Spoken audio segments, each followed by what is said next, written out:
Labour MPs have taken over £250,000 from pro-Israel lobbyists over the last 25 years. Joining me to discuss this finding is the journalist who did the research, my colleague John McEvoy.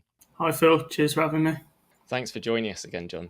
Can you talk us through the article that you've published this morning on Declassified, exposing the degree of funding that the Labour Party is taking from pro-Israel lobbyists? What I wanted to do with this article really was map out and quantify the extent to which sitting Labour MPs have taken financial assistance from the Israel lobby. I mean, this is quite easy to do. Anybody can do it.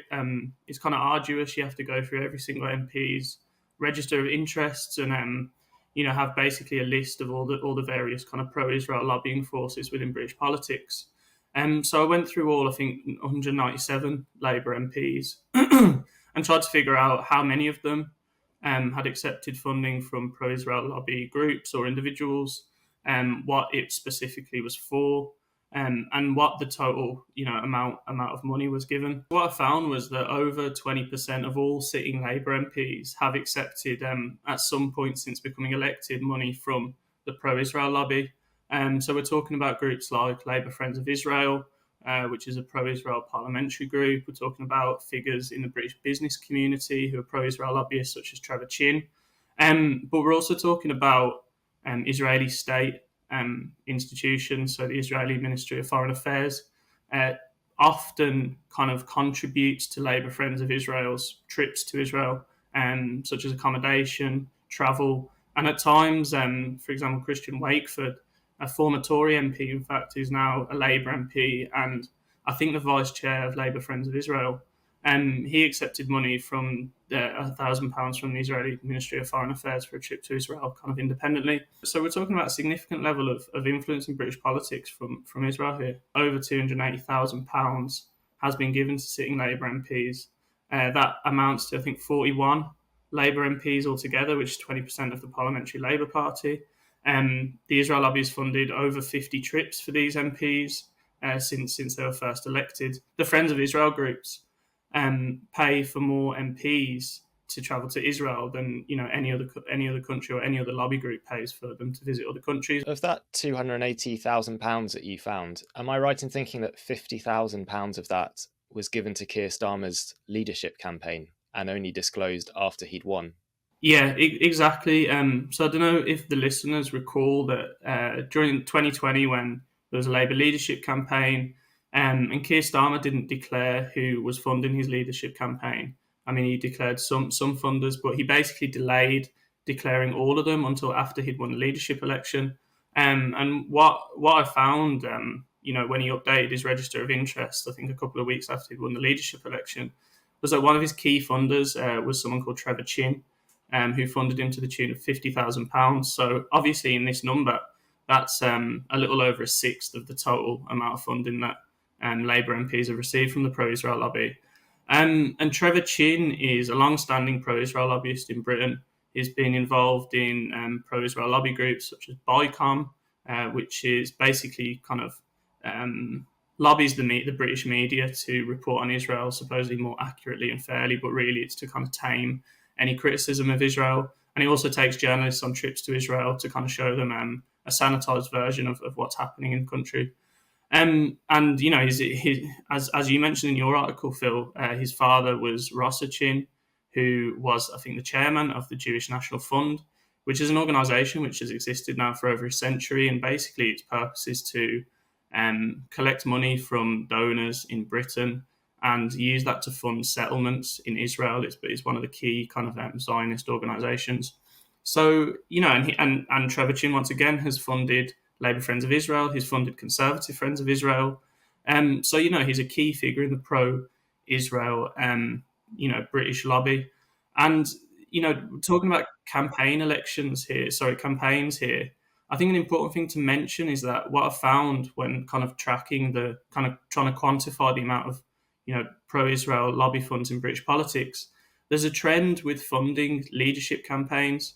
So we have Trevor funding Starmer's leadership campaign. We have Trevor also funding David Lammy to become Mayor of London in 2014, 2015 to the tune of about 30,000. As any lobby group will want to do, they want to make their money go as far as possible, right?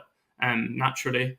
And so rather than, funding Labour MPs at random, it seems that they fund Labour MPs at times that is really important for their career, such as leadership campaigns.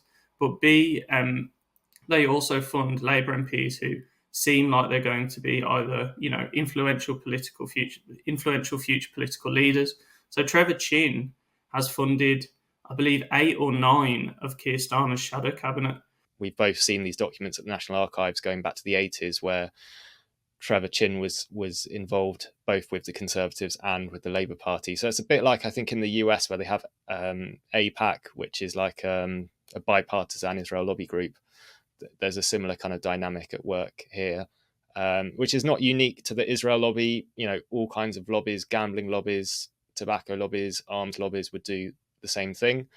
The reason why we're highlighting this now is because there's a genocide going on in Gaza, and the Labour front bench has either not called for a ceasefire or called for one very late, and in a very weak way. Things like arms sales, they're not calling for those to be suspended, whereas other parties like the Green Party, I saw last night, they did put out a call for that. So we're just trying to help viewers understand how money can influence politics. Like you said, John, these donations are all publicly listed on things like the Electoral Commission website, on MPs' registers of interests, which is also copied onto another website called They Work For You, which is a bit more user-friendly. So people can look into these donations themselves. Like I said, it's not just Israel that does this, but they are one of the largest, if not the largest. And John's work is really important at kind of going through and adding up all these donations and tracking it all. John, do you think there's going to be a bit of a backlash against this in the forthcoming elections? We're seeing a trend of not really a new party as such, but people standing as independents against particular Labour MPs who have been very staunchly pro-Israel. We think there might even be a challenge possibly against Keir Starmer's seat in St Pancras in North London. Yeah, certainly. I mean, we're already seeing a backlash with MPs on the doorstep. I think Rachel Reeves just the other day was out campaigning, got approached. Angela Rayner as well was approached by campaigners saying, why aren't you calling for an immediate ceasefire? Why didn't you respond to the young Palestinian man who had family killed, who asked you for answers at an event in, I think, Stockport? We've seen West Streeting be approached on the streets as well. So, the Labour MPs, prominent Labour MPs, are finding it more and more difficult to even show their face in public without being, approached and questioned about their complicity in the genocide in Gaza. And in a more hopeful sense, yeah, as you say, we're seeing, a few candidates emerge that are basically offering an alternative to genocide. So we've got, one that was kind of semi-announced recently was Andrew Feinstein, who is still deciding whether or not he's going to run, but I think it would be incredibly symbolic if he did. So Andrew Feinstein, for those of you who don't know him, he was an MP in South Africa. He under Mandela. He fought against apartheid in South Africa. And now he's considering running against Keir Starmer in, I think, Holborn and St Pancras is his constituency. And, the clear issue at the next election is going to be for many, many people. And, against what the media is trying to say that it's, just Muslims in Britain that are concerned about the Gaza genocide. No, I'd say most of the population is very concerned about the genocide in Gaza. So we're having, there is hope to be drawn from the number of candidates who are running against, prominent Labour figures and Tory figures who are complicit by doing nothing to stop the genocide. And this is an issue that we're going to keep covering throughout this year. We're not just focusing on Labour, we've also looked a lot at the Conservatives and the influence of the Israel lobby on their party as well.